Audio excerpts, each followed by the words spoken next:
This week on Jerusalem Dateline, an exclusive CBN News report from Saudi Arabia. U.S. evangelical leaders sit down with Crown Prince Mohammed bin Salman and other Muslim leaders. It's fascinating, it's historic, and it's very encouraging. And the Kingdom of Saudi Arabia opens up to the world with a new vision. And young Saudis describe the changes going on inside the Desert Kingdom. All this and more this week on Jerusalem Dateline.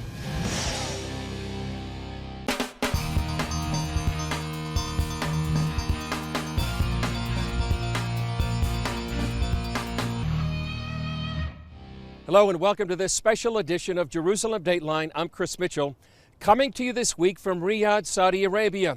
We examine the unprecedented, some say historic changes going on here in the Desert Kingdom, the threats they're facing, and the opportunities for the future. We came first to cover the visit of a delegation of evangelical leaders from the United States. The visit certainly made the national news here. To see every newspaper in this country have evangelicals above the fold, not hiding our visit, but celebrating our visit. This is, to put it mildly, this is historic. The delegation met with Crown Prince Mohammed bin Salman on the eve of the anniversary of 9/11. To some, it may seem like an unlikely time, but the leader of the delegation, Joel Rosenberg, said there was a purpose behind the timing.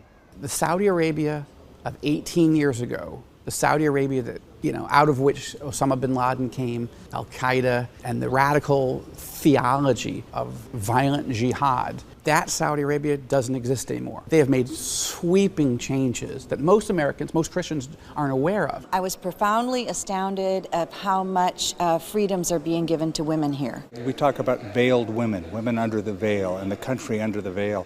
And I think there's a veil over people's perceptions in the West. There's a misunderstanding. Many in the West see the Crown Prince and Saudi Arabia through a prism including the murder investigation of journalist Jamal Khashoggi. While not dismissing the crime, Rosenberg and the delegation felt it important to be in the room with a voice. The opportunity to be in the room and build a relationship means you can also ask hard questions. You can ask direct questions. You can engage on human rights issues, religious freedom issues. How can you affect it if you don't have an opportunity to talk to the top leaders? Nothing was hidden. Nothing was off the table in terms of discussion. Larry Ross served as Billy Graham's spokesman for more than 3 decades. I think Mr. Graham was a good example of how speaking truth to power and getting accomplished a lot more personally, privately, than you can making bold public statements, critical statements. To America, I would say that Saudi Arabia is a strong country, very interested in building stronger and stronger relationships with the people in the United States, with the government of the United States. In his first Western interview since the murder of Khashoggi, the Crown Prince sat down with CBS 60 Minutes and denied he ordered the kill. Absolutely not. This was a heinous crime. But I take full responsibility as a leader in Saudi Arabia, especially since it was committed by individuals working for the Saudi government. When a crime is committed against a Saudi citizen by officials working for the Saudi government, as a leader, I must take responsibility. This was a mistake, and I must take all actions to avoid such a thing in the future. But the immediate future of Saudi Arabia is how to respond to the September 14th attack by Iran. The attack on Saudi Arabia's largest oil processing facility, not far from here in Riyadh, represents a major escalation in the battle between Iran, Saudi Arabia, and the United States. The danger of Iran was a major topic discussed by the U.S. evangelical delegation with the Crown Prince and other Saudi Arabian officials. We also talked at length about the visit with the leader of the delegation, Joel Rosenberg. How would you describe the visit you've had here in Saudi Arabia? This is an historic visit. I thought last year was historic, and it was. Last year was the first time the Saudi royal family had ever invited Christians to come to the palace and engage in a direct dialogue. For the Crown Prince of Saudi Arabia to invite us on the week of the anniversary of September 11th, for him to have been open and engaging with us, honest and candid, I would say, it continues to be historic. And we're getting an opportunity. Why? It's why me, why us? Why is the Saudi royal family wanting to engage with hours and hours of direct conversation with followers of Jesus Christ at this moment? It's fascinating, it's historic, and it's very encouraging. How would you describe the conversations you had with the Crown Prince? To spend 2 hours with arguably the most reviled leader in the world is an interesting experience. I think that there are understandable and appropriate criticisms of the Saudi kingdom and the Crown Prince and his government. There are serious challenges in the U.S.-Saudi relationship now. They're very serious. They're very real. But that's part of the picture. The question to me is, and the reason I wanted to come and talk to him is, I believe, and I think our delegation believes, there is so much change that he is making that is positive. Not things he says he's going to do, but things he's actually already done and other things that are proposed. I think it's a Christian responsibility to praise and honor when a leader is making positive changes. Give honor where honor is due, the Bible says. That's what we've tried to do. Very few people in the world have that opportunity. Very few United States senators who do have the opportunity are making use of it. And I think it's absolutely the right thing to do, to come and give honor where honor is due, but also ask the hard and direct questions. Do it respectfully, but I think it's actually a dereliction of duty not to engage. So I'm glad we came, and I'm glad he gave us the time that he did. Up next, they call it Vision 2030, and it's one of the most ambitious plans of any nation to transform itself economically and socially.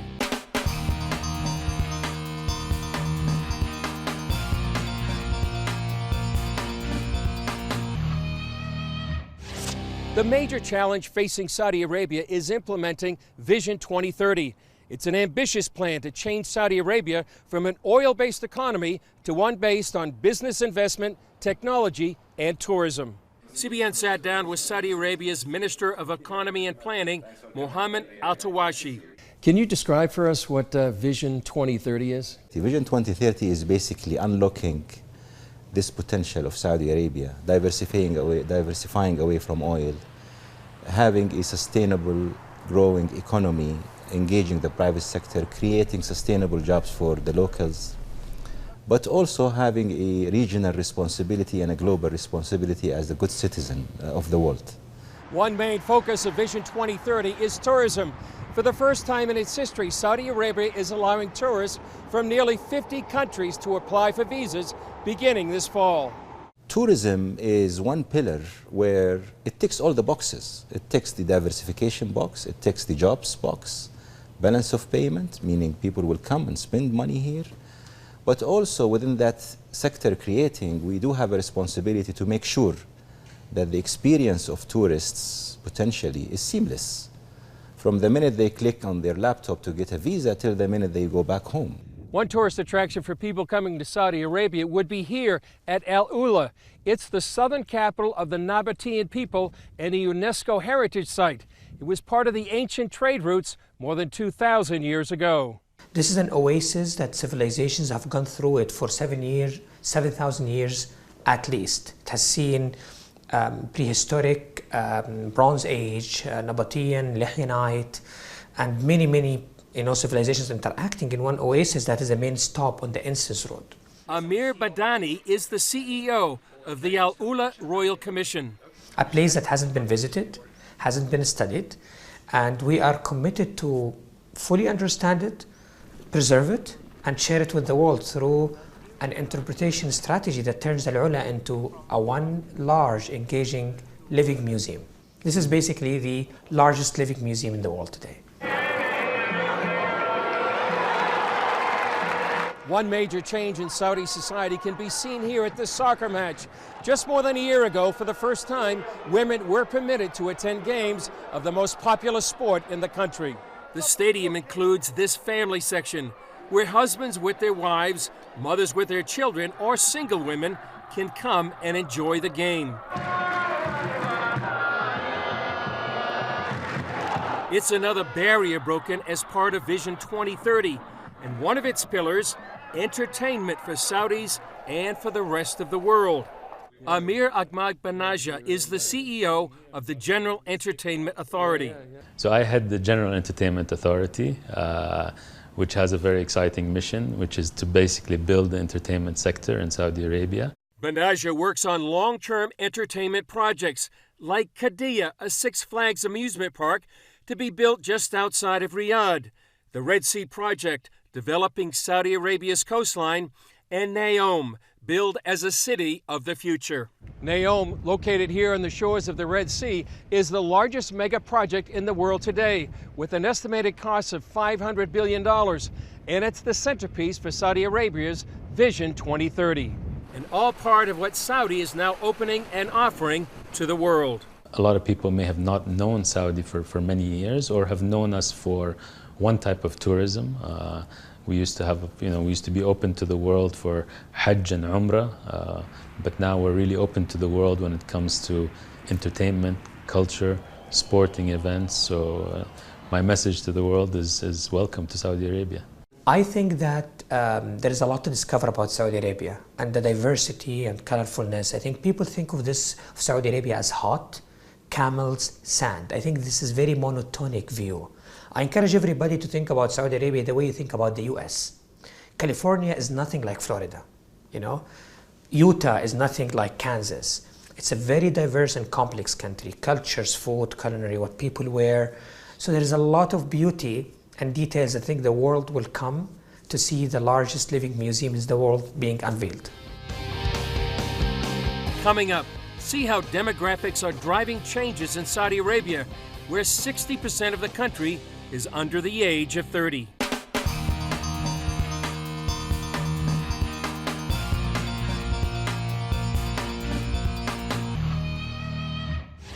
The question for many is, are the changes going on inside Saudi Arabia for real? We sat down with some young Saudis to see what they had to say. Take a look. Summer, Asil, and Fadi, thank you so much for joining us. This is a real privilege. Thank you. Yeah. Thank you. Tell us what's happening. I mean, I keep hearing reports about, things are changing in Saudi Arabia. Summer, how would you describe what's happening right now? Oh, wow. To be quite honest, it's a beautiful shift that we're seeing in the country. A lot of opportunities have opened up for women, for the youth, in general. Finding outlets of entertainment and opportunities for women in every field. So it is really part of the vision that we are moving towards, and we're seeing it in a pretty rapid way. Would you say this is all part of 2030, the Vision 2030? Absolutely, absolutely. And what's nice about it is you find every sector in the country kind of aligned with that vision, where their aim is to get there, and they're opening up all those opportunities for everybody to kind of move in that direction, and that to me is very exciting. You know, what I think makes a lot of the news is the fact that Saudi women can now drive. But is it much more than that? Yes. But once it actually happened, it was a big deal. It is, in the bigger picture, a small step, but I really like what it symbolizes. I mean, we're taking action and we're moving forward. It seems like we've been standing still for such a long time, where we've recognized where things needed to change, but there weren't any changes. Mm-hmm. And this was one of the changes that was actually a tangible change that affected almost everyone. How would you describe some of the other changes going on, and what are those changes? So other changes, like someone mentioned, other than driving, there is a lot more outlets for entertainment. There is a much more, it's not the entertainment itself, it's the shift towards being more understanding and open to different ideas.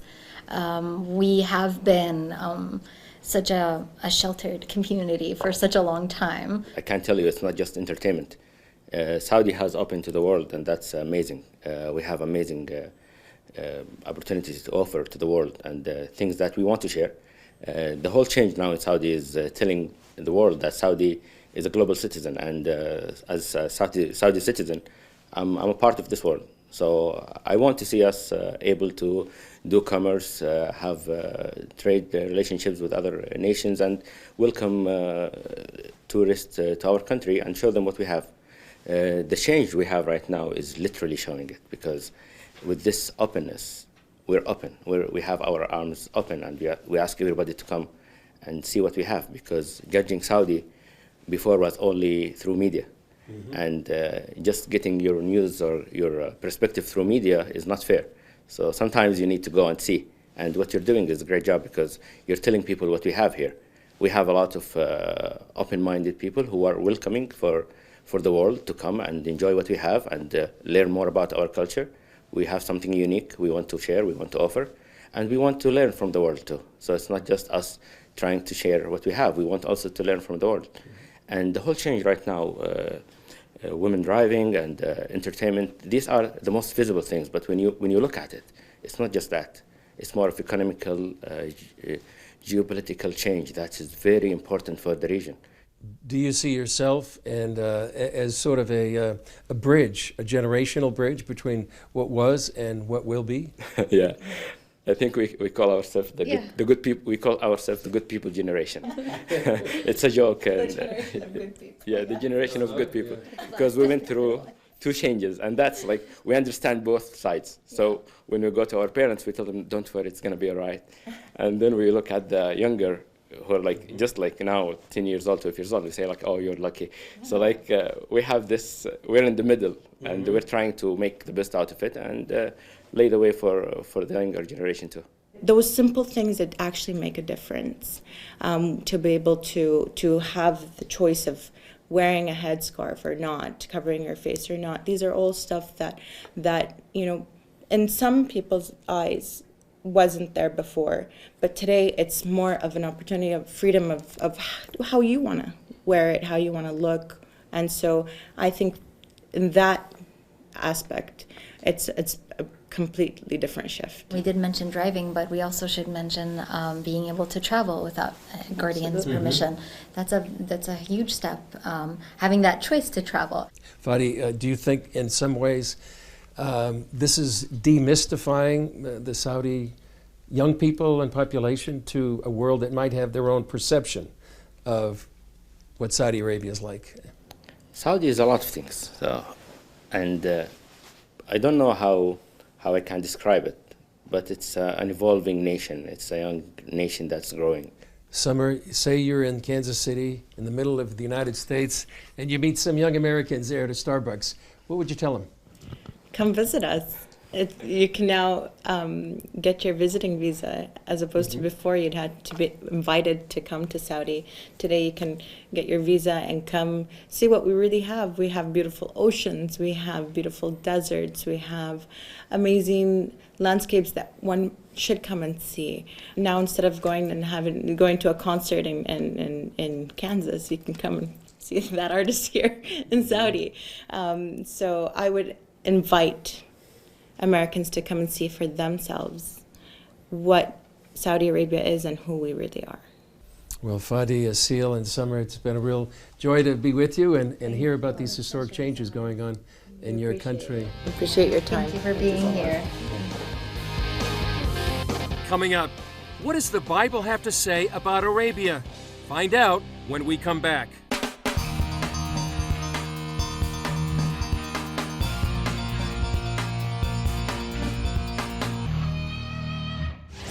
You may not realize it, but the Bible contains nearly 150 references to Arabia, from the Queen of Sheba in the Old Covenant to the Apostle Paul in the New. In the book of 1 Kings, the Bible records, "Now when the Queen of Sheba heard of the fame of Solomon concerning the name of the Lord, she came to test him with hard questions. She came to Jerusalem with a very great entourage, with camels that bore spices, very much gold and precious stones. And when she came to Solomon, she spoke with him about all that was in her heart. So Solomon answered all her questions. There was nothing so difficult for the king that he could not explain it to her. This woman from the Arabian region, at the wisdom of Solomon, the reputation of Solomon, and the peace and the kingdom and the temple and his wisdom, she left on a long journey with a whole caravan of camels to offer gifts to Solomon. And when she got there, she said, you know, I couldn't believe what I was hearing until I saw it with my own eyes. And then she said, the half was not told to me. And she was overcome, and she said, oh, how blessed are the men who serve you. Oh, how blessed are your servants who are among you and can hear the wisdom. And then she added that it must be God, the God of Israel, who has put you in this position of power. After Paul's Damascus Road experience, he wrote in the book of Galatians, neither went I up to Jerusalem to them which were apostles before me, but I went into Arabia, and returned again unto Damascus. Maybe overlooked big example of the significance of Arabia in the Bible is the Apostle Paul. The Apostle Paul dramatically comes to Christ, as we all know, on the road to Damascus. But almost immediately, the Holy Spirit tells the Apostle Paul not to go to Jerusalem, but to go to Arabia for 3 years. This is where the Apostle Paul grows in his faith, processes all that Jesus is teaching him against all that he thought that he knew from the scriptures.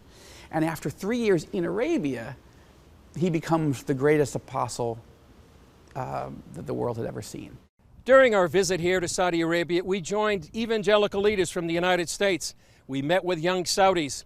We saw the ruins of the past and heard the promise of the future. One senior U.S. official in the region said that if half of the reforms of Vision 2030 are implemented, it could transform the Middle East. Well, that's all for this special edition of Jerusalem Dateline. I'm Chris Mitchell reporting from Riyadh, the capital of Saudi Arabia. We'll see you next time on Jerusalem Dateline.